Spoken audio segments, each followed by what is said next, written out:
हमारे वीडियोस मसीहियों को यह समझने के लिए बनाए जाते हैं कि प्रभु यीशु मसीह का दूसरा आगमन बहुत ही शीघ्र है और कैसे एक मसीही को अपने जीवन में बाइबल के अनुसार बिताना है। और उन लोगों के लिए भी बनाए जाते हैं जो जीवित और सच्चे परमेश्वर की खोज में हैं और उद्धार पाना चाहते हैं। किसी व्यक्ति या अन्य धर्म की आलोचना करना हमारा उद्देश्य बिल्कुल भी नहीं है, क्योंकि प्रत्येक धर्म की शिक्षाएं या मान्यताएं अलग अलग हो सकती हैं। यदि किसी को बाइबल की शिक्षाओं से आपत्ति हो तो कृपया इस वीडियो को न देखें। आज का हमारा विषय नया जन्म। एक नया जन्म पाया हुआ व्यक्ति ही परमेश्वर के पास पहुंच सकता है। जो व्यक्ति नया जन्म नहीं पाता तो वो परमेश्वर के पास नहीं पहुंच सकता।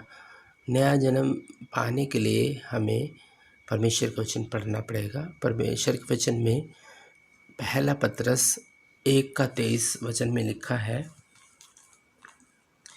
क्योंकि तुमने नासमान नहीं पर अविनाशी बीज से परमेश्वर के जीवते और सदा ठहरने वाले वचन के द्वारा नया जन्म पाया। नया जन्म कैसे होता है? इस वचन में साफ लिखा है कि हम नया जन्म परमेश्वर का जीवते और सदा ठहरने वाले वचन के द्वारा नया जन्म होता है। जो लोग परमेश्वर का वचन पढ़ते हैं, जो परमेश्वर का वचन सुनने के लिए जाते हैं, जो परमेश्वर का वचन मनन करते हैं, उन्हीं का ही नया जन्म होता है। परमेश्वर के वचन में से एक और देखेंगे, जब हमारा नया जन्म हो जाता है तो वो किस तरह से होता है, कहाँ से आया नया जन्म, नया जन्म किस तरह से होता है और किस लिए होता है। यूहन्ना 1:1 पढ़ेंगे। उसके लिए हम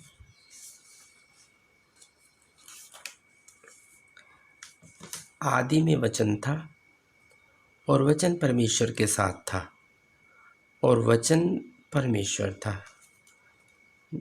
आदि यानी शुरुआत में क्या था? वचन था। वचन परमेश्वर के साथ था और वचन परमेश्वर था। वचन यानी यीशु शुरू से ही परमेश्वर के साथ था। कुलस्सियों 3:10 देखेंगे। जब नया जन्म होता है तो क्या होता है? कुलस्सियों 3:10।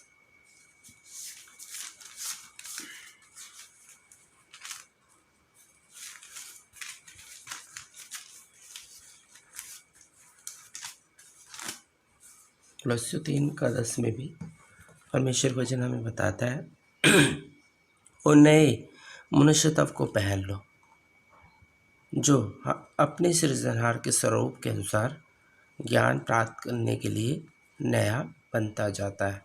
अब नया मनुष्यत्व पहन लो। यहाँ पर नया मनुष्यत्व पहनना यानी नया जन्म पाना। और नया जन्म कैसे होता है? अभी हमने पहला पतरस 1:23 में पढ़ा और यूहन्ना 1:1 पढ़ा। उससे हमें पता चलता है कि हमारा नया जन्म किस तरह से होता है। और यहाँ पर भी ये लिखा है, और नए मनुष्यत्व को पहन लो। नया मनुष्यत्व यानी नया जन्म पालो जो अपने सृजनहार के स्वरूप के अनुसार। हमारा सृजनहार कौन है? हमारा परमेश्वर प्रभु यीशु मसीह।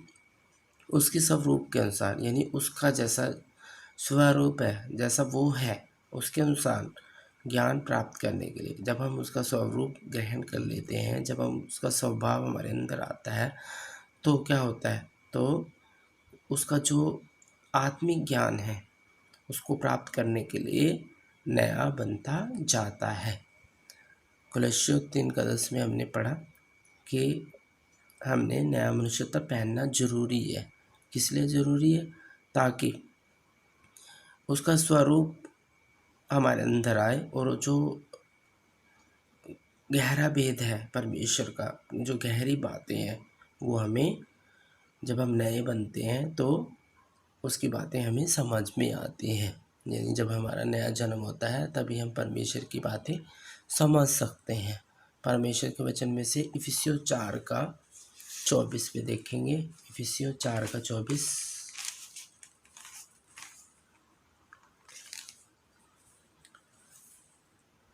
और नए मनुष्यत्व को पहन लो। यहाँ पर भी यही लिखा है कि नए मनुष्यत्व को पहन लो, यानी नया जन्म पालो। नया जन्म कैसे होता है?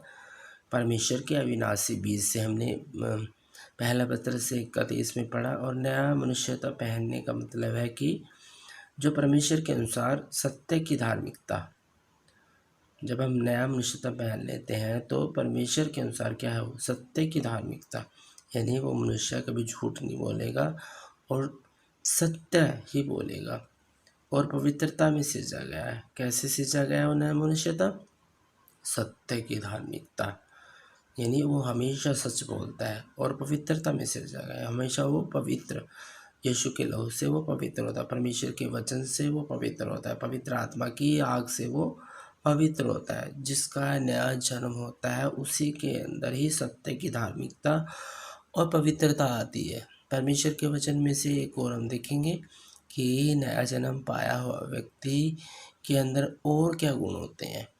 इफिसियों 2 का 14 से लेके 16 तक, इफिसियों 2 का 14 से लेके 16 तक हम पढ़ सकते हैं। वहाँ पर लिखा है, क्योंकि वही हमारा मेल है, वही हमारा मेल है जिसने दोनों को एक कर दिया और अलग करने वाली दीवार को जो बीच में थी ढा दिया। हमारा मेल कौन है? यहाँ पर हमें साफ पता चलता है यीशु मसीह ही हमारा मेल है और उसी ने ही हमें पिता परमेश्वर से, जब हम अलग थे तो एक करा दिया।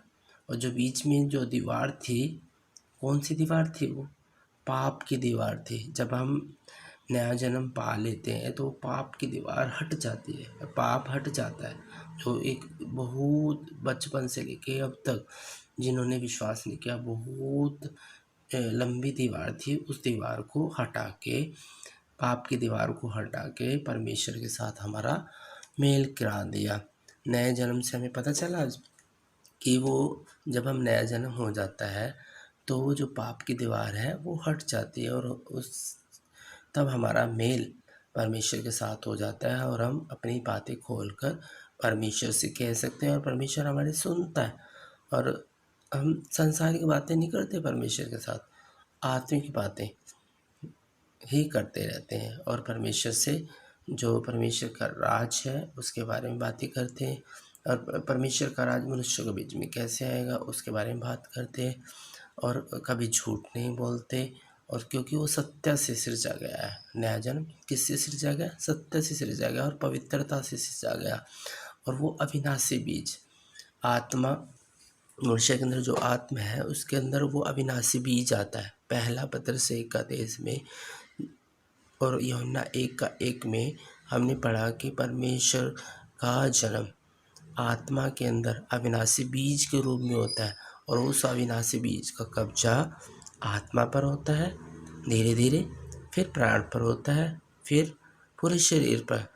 उस मनुष्य के हाव भाव ही बदल जाएंगे। जब उसके अंदर नया जन्म आएगा तो वो हमेशा परमेश्वर के अनुसार कार्य करेगा।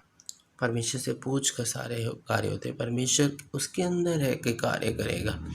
और जब नया जन्म होता है तो एक नया जन्म आत्मिक जीवन प्राप्त करता है। नए जन्म से हम आत्मिक बनते जाते हैं। और जो नया जन्म मनुष्य है उसको पहन लेता है। पहले तो वो क्या था? संसारिक था। जब उसके अंदर नया जन्म होता है तो नया बनता चला जाता है। और इसलिए नया बनता है क्योंकि वो दीवार हट गई और परमेश्वर से उसका मेल जोल हो गया। आज के वचन में हमने नए जन्म के बारे में जो बातें सीखी, यदि हम इनका मनन करें तो परमेश्वर के साथ हमारा मेल जोल हो सकता है। आमीन।